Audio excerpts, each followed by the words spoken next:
А и вака ја ќе почнам како граѓанин. Верувам дека следите медиуми и верувам дека и согласно вашите надлежности како министер следите колку огласи се објавуваат за вработување овој период, овој предизборен период. Ќе го нагласам овој предизборен период. Како граѓанин ќе ви кажам исто и дека, на пример, екс-директорот на МНАФ, Миѓан Селмани, беше разрешен од директор на институцијата, се правеше помпа од владата, за да преку викенд оглас, сабота, недела, истиот биде протнат и вработен да си работи во МНАФ, само овој пат како сметководител. Пак да си ја задржи платата. И вакви примери на партиски подобни луѓе на власта, можам да ви редам, ако имате време, до Савајле, како се вдомуваат во администрацијата и тоа строго наменски пред избори. Нормално, сметајќи дека така ќе си го подобрат изборниот резултат, кој што по сите анализи анкети очигледно ќе биде многу неповолен за сите. Се запрашувате, нели, зошто ние не сме дали поддршка на законот, зошто било така. Еве, не е проблем само во МРДБ. Имате сериозни критики од синдикатите. Генерално зборам сега за пакетот на закони, за овој закон, за амандман, конкретно јас проширивме темава, сега ако зборуваме за Cutting Edge Technologies и како администраторот ќе можел да клика и да се обучува, и него прекинавте министерот, мислам дека можам сега јас малку да ја проширам темата. Меѓутоа, не одговоривме на прашањето зошто посебен закон. Суштината ми е дека имаме постојан закон за администрација. И во тој закон имаме какво такво, еве нека биде и почетно решение за усовршување на администрација. И никој овдека не спомна дека не треба да се усовршува администрација, впрочем, какво такво зборам, решение има во постојниот закон.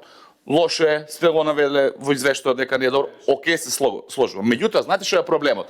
Некој друг министер седел на ова столче пред вас кога бил носен тој закон. Некој друг министер.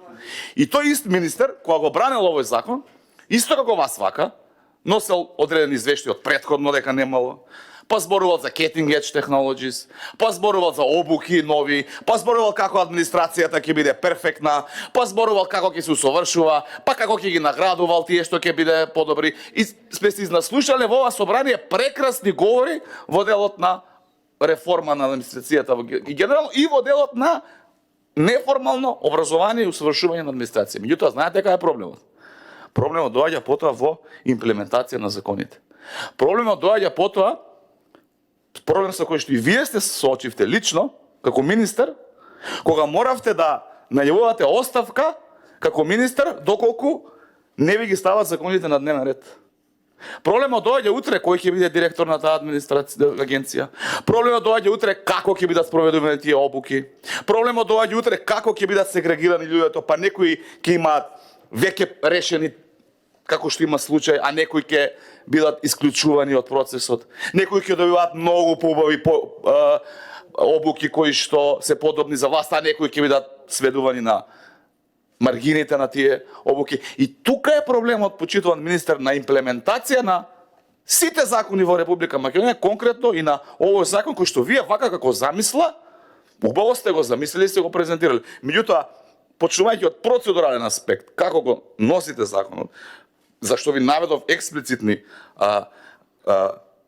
аргументи, и не дека сега во смисла, видете, јас можам да кажам дека не знам некој било кој закон е усогласување со европското право. Но тоа е ваше тврдење или моје тврдење. Законот вели дека вие треба да наведете акт. Разбирате, акт со име на акт, година и број на акт. Тоа го бара законот.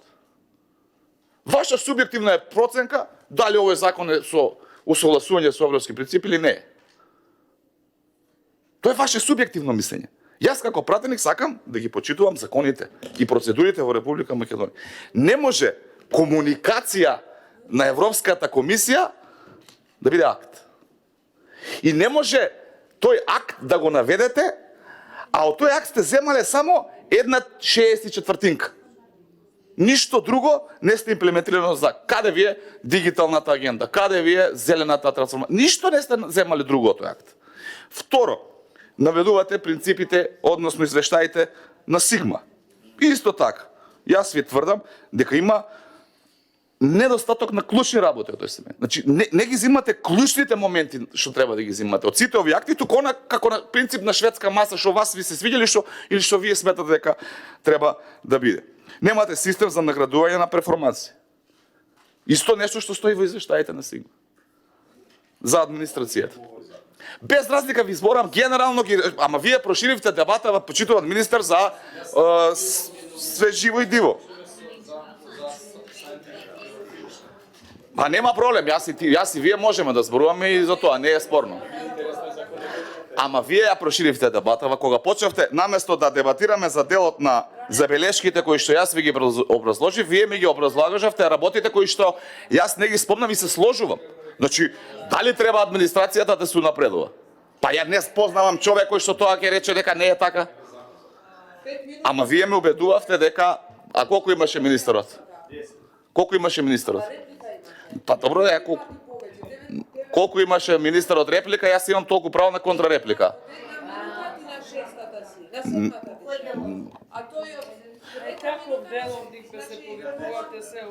Океј, министер, очигледно е дека, нели, законот треба да помине побрзо, треба да се замолчи опозицијата, не треба ние да зборуваме, ни берат време, ни берат што сме правиле. Океј, еве јас на крај со една позитивна работа, со еден позитивен предлог, со позитивен предлог. Вие велите дека нема да назначите директор во... во ред, нема да назначите. Еве, сега, јас вас ви верувам, ама не ви верувам на тие со кои што сте во исто друштво во таа влада. Не разбирате? Не им верувам на тие. Вас ви верувам, пошто сме од иста фела, не им верувам на тие други. Вие имате таму и од ДУИ, и од СДС, и од сите политички партии. Може ли со еден амандман да се стави една преодна и завршна одредба на законот, каде што ќе вели дека тој член ќе биде имплементиран по 6 месеци или како и да е рок.